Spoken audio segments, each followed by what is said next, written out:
A submarine can carry 24 Trident nuclear missiles. Throughout human history, no weapon has been as deadly as these submarines. People don't truly realize what we, as humans, have created. These submarines, their entire purpose is to remain undetected, unseen. Through them, you place a constant psychological pressure on your enemy. At any moment, anywhere in the world, they can be present and no one would even know. It's possible that you could be happily swimming in the ocean, and right beneath you lies a 48,000-ton nuclear submarine, a machine that with the press of a single button could destroy more than half the planet. But how did we reach this point? How were submarines invented? How can they stay deep under the sea for 3 to 4 months at a time? And above all, why are they the most dangerous machines in all of human history? Let's find out. Humans have always searched for ways to go underwater. This ancient image of Alexander the Great shows him descending into the water inside a giant glass barrel, more than 2,000 years ago. Then, about 1,800 years later, Leonardo da Vinci drew designs for an underwater ship. Interestingly, Leonardo kept these sketches secret because he feared that people would use such ships to harm each other. In 1775, a Dutch inventor built a boat that could go underwater. It looked something like this. It was called the Turtle, and it was the first submarine in human history. The Dutch tried to use it against the British during the War of Independence, but it sank, and the entire experiment failed. By the 19th century, work on this idea had accelerated. A German engineer, Rudolf Diesel, invented an engine that changed everything. This engine mixed air with fossil fuels to create pressure, resulting in a small explosion that powered movement. German thinkers realized, why not use this engine in underwater boats? In this way, the submarine's batteries could be charged even underwater. Working on this concept, German scientists built the first modern submarine. These submarines were called U-boats, but they had one big problem. Their engines needed air, and there was no such system underwater. Because of this, German submarines had to come to the surface every 48 hours to get fresh air for the engines. And as soon as they surfaced, they could be detected, losing the entire element of surprise. This problem was soon solved. In the 20th century, after the Industrial Revolution, there was a boom in technology. The world's superpowers were building deadlier and deadlier weapons to destroy their enemies. Less than 20 years after the end of World War I, another World War began in 1939. World War II killed millions, and the Western world was left in ruins. Germany lost the war, and its U-boat submarines fell into the hands of the United States, the UK, and the Soviet Union. All three countries realized they had acquired an incredible technology, and they also understood one clear fact. If you want to rule the world, you must control the oceans. This was the turning point. From here, all three nations began secretly investing billions of dollars into submarine technology. Around the same period, between 1947 and 1950, scientists discovered how to split the atom and harness nuclear energy. The special thing about nuclear energy was that it didn't need air to function. Then, in 1950, an American Navy officer named Hyman Rickover had an idea. If we can generate electricity through nuclear energy without needing air, why not place nuclear reactors inside submarines? This way, submarines wouldn't have to come to the surface every 2 days for air. Rickover presented this idea to the US Navy. The Navy ordered engineers to install a nuclear plant inside a submarine and test it. The experiment was successful, and everything changed.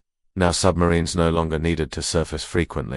In theory, they could remain underwater for 20 years. Of course, crews still needed food and water, so every 3 months the submarine had to surface for resupply and crew changes. With nuclear reactors, submarines could easily remain deep under the ocean for months at a time, but staying underwater wasn't enough. They still risked detection.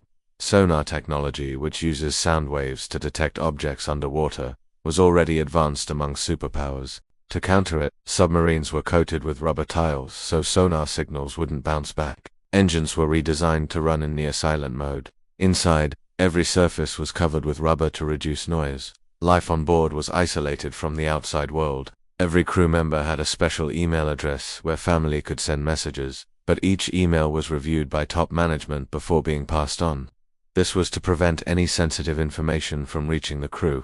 For example, if a family member died, the crew member might only be informed after their deployment ended, which could be 2 or 3 months. Submarine duty was among the toughest in the military. By the 1970s and 80s, submarines had grown massive. Compared to the German U-boats of World War II, American submarines were enormous. Inside, you'd find a kitchen, crew quarters, and the nuclear reactor, but also vertical tubes holding nuclear missiles. Crew members slept just meters away from them. A single American submarine could carry enough nuclear missiles to destroy the entire planet. The main purpose of these submarines, nuclear first strike deterrence. This means that if, for example, the US launched a nuclear strike on Russia, Russian submarines hidden somewhere deep underwater could survive and retaliate immediately, even without waiting for orders from their government. Every submarine carries a sealed letter of last resort. If their country is attacked and its leadership is killed, this letter contains instructions for the submarine's commander on what to do next. This psychological deterrent is one of the main reasons nuclear-armed countries like the US and Russia haven't attacked each other. Despite having thousands of nuclear weapons, today, 6 countries have nuclear submarines: the US, the UK, France, India, Russia, and China. All are considered military giants. Land-based nuclear weapons are powerful. Nuclear weapons on aircraft are powerful, but both can be seen and targeted. Nuclear submarines, however, are invisible, giving their owners an enormous strategic advantage. They are also incredible tools for espionage. In the 1970s, the US intelligence agency, together with the Navy, planned to tap into Soviet underwater communication cables in the Pacific Ocean. A submarine crew located a cable 120 meters beneath the sea, connected to a Soviet naval base. They attached a recording device to it, allowing the Americans to listen to Soviet communications. This operation continued for nearly a decade, until it was exposed by a spy. Even today, countries tap undersea fiber optic cables, something revealed in Edward Snowden's reports.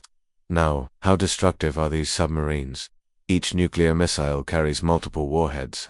When launched, the missile leaves Earth's atmosphere at full speed, then releases its warheads, each falling on separate targets. The power of a single submarine-launched missile is 12 times greater than the atomic bomb dropped on Japan, and each submarine carries 24 of these missiles. Nuclear submarines are proof of what humans can invent to destroy each other, and proof that if we focused this same determination on solving problems like poverty and disease, we could achieve incredible things. Think about it.